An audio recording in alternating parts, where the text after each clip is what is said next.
consécutivement à un accident cérébral. La maman nous a été rendue dans un état qui nécessitait des soins de tous les instants. Nous avons donc décidé, d'un commun accord avec mon père, car mon père était toujours là à cette époque, de faire appel au service de l'ADMR dont nous avions entendu parler. Et il a été décidé de mettre en place un système qui nous permet le matin d'avoir des soins chaque jour au lever de la maman. Ce système nous permet également l'entretien de la maison. Une fois par semaine, nous avons une aide ménagère qui procède au nettoyage de la maison et qui entretient. Nous avons également demandé à bénéficier de l'aide des gardes-malades de manière à pouvoir quitter la maison, puisque je suis seul avec la maman à présent, le papa a disparu. Cette présence de l'ADMR l'après-midi me permet de procéder aux courses du ménage et à tout ce qu'il y a lieu de faire. On se voit souvent le mercredi. Hein. On fait la toilette, puis on vient déjeuner et on reste toute la journée ensemble jusqu'à midi. Hein. Oui. Ah oui. Hein. Je peux vous demander votre âge, madame? Oui, moi j'ai 25 ans. Ben, vous ne le faites pas. On prépare la table avec madame, on papote tout le temps. Donc elle n'est jamais toute seule, quoi. Oui. Tout le temps et montrer qu'on est là.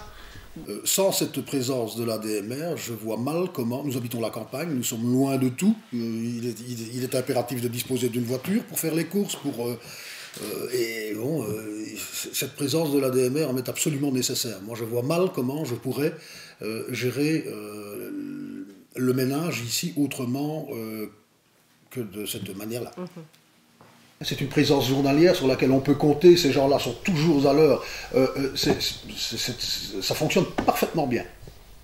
Je dirais que ça permet à la maman de rester aussi dans sa ses mère. conditions de vie, dans son environnement, dans son cadre de vie. Et toi, Mamie, dis-nous un peu, comment trouves-tu cette présence tous les jours pour faire ta toilette?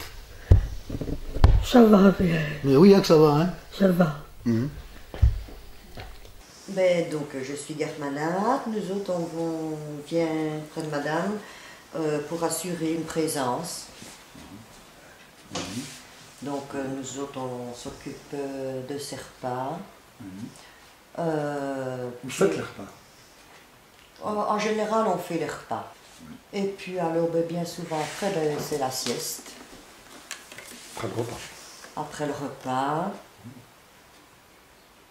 Soit dans un fauteuil, soit au lit, ça dépend d'une famille à l'autre. Puis après la sieste, c'est donc le lever, on conduit la personne à la toilette, ou si c'est une personne incontinente qui ne tient pas sur ses jambes ou quoi, donc on fait le change au lit.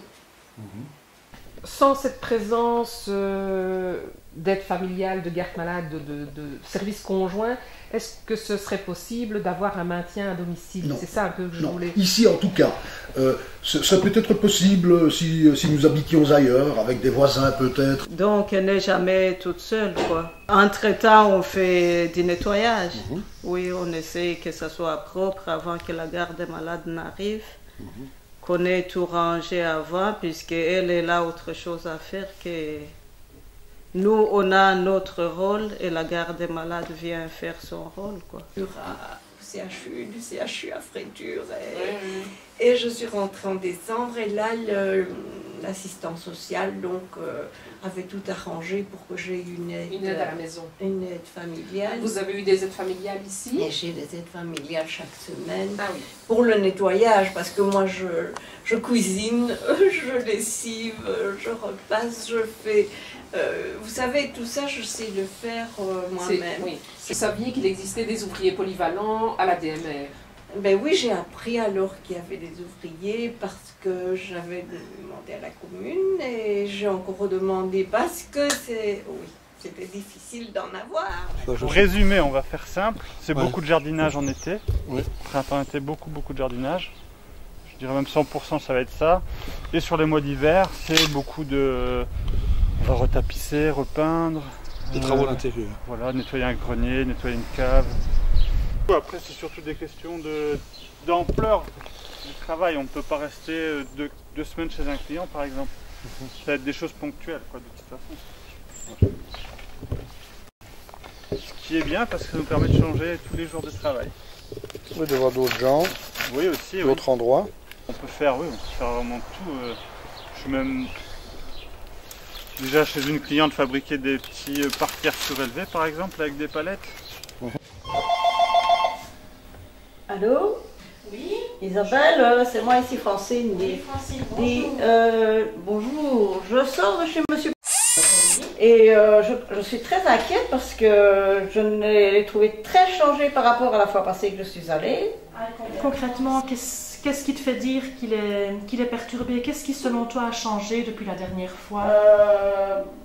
Il était dans son fauteuil tout seul, sans bouger, et il ne savait pas me dire s'il avait déjà déjeuné ou pas. Or que c'est quand même quelqu'un qui était actif. Effectivement, ce sont des questions interpellantes, je comprends que tu sois inquiète. Ce que je te proposerais peut-être, Francine, c'est que nous avons justement réunion demain après-midi avec toutes les collègues. Alors je te proposerais qu'on puisse parler de la situation de monsieur à la réunion, ce qui nous permettrait un petit peu d'avoir l'avis de tes collègues. Mon rôle en tant qu'assistante sociale, c'est de d'abord de rencontrer les futurs clients, d'aller à leur domicile, à leur demande ou à la demande d'un de leurs tiers.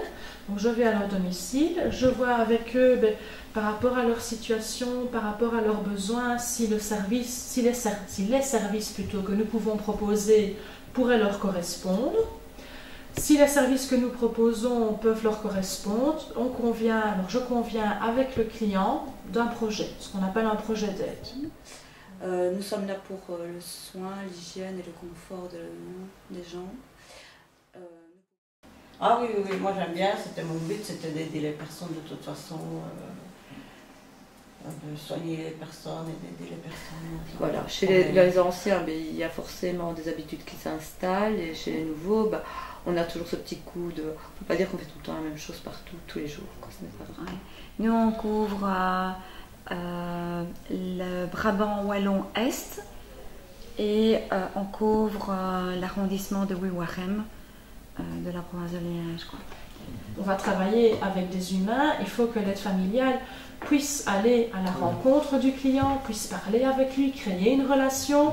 Oui, il faut être patient, il faut être à l'écoute des gens, ne pas les juger, surtout pas les juger, être à leur écoute, apprendre à les connaître.